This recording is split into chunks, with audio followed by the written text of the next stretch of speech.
मिशू बहुत खुशमजाज और तजस्सुस वाली बिल्ली थी। उसे नई नई चीजें देखना बहुत अच्छा लगता था। ये कोई आम तितली नहीं थी, उसके पर चमक रहे थे जैसे जादू हो। तितली मिशू को बाग के अंदर एक अनजान रास्ते पर ले गई।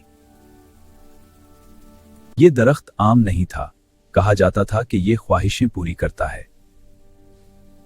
मिशू ने आंखें बंद की और दिल से एक ख्वाहिश मांगी।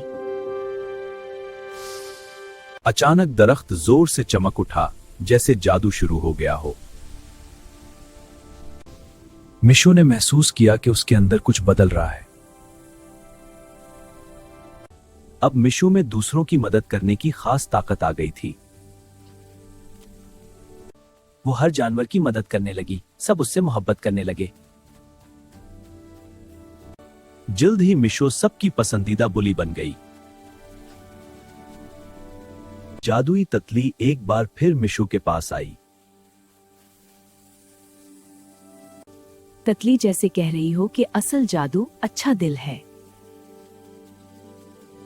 इस कहानी से हमें यह सबक मिलता है कि अच्छाई और मदद ही सबसे बड़ा जादू है। मिशू बहुत खुशमजाज और तजस्सुस वाली बिल्ली थी। उसे नई नई चीजें देखना बहुत अच्छा लगता था। ये कोई आम तितली नहीं थी, उसके पर चमक रहे थे जैसे जादू हो। तितली मिशू को बाग के अंदर एक अनजान रास्ते पर ले गई। ये दरख्त आम नहीं था, कहा जाता था कि ये ख्वाहिशें पूरी करता है।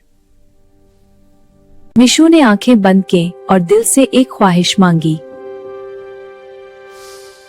अचानक दरख्त जोर से चमक उठा, जैसे जादू शुरू हो गया हो। मिशू ने महसूस किया कि उसके अंदर कुछ बदल रहा है। अब मिशू में दूसरों की मदद करने की खास ताकत आ गई थी। वो हर जानवर की मदद करने लगी, सब उससे मोहब्बत करने लगे। जल्द ही मिशू सबकी पसंदीदा बुली बन गई। जादुई तितली एक बार फिर मिशू के पास आई। तितली जैसे कह रही हो कि असल जादू अच्छा दिल है। इस कहानी से हमें यह सबक मिलता है कि अच्छाई और मदद ही सबसे बड़ा जादू है।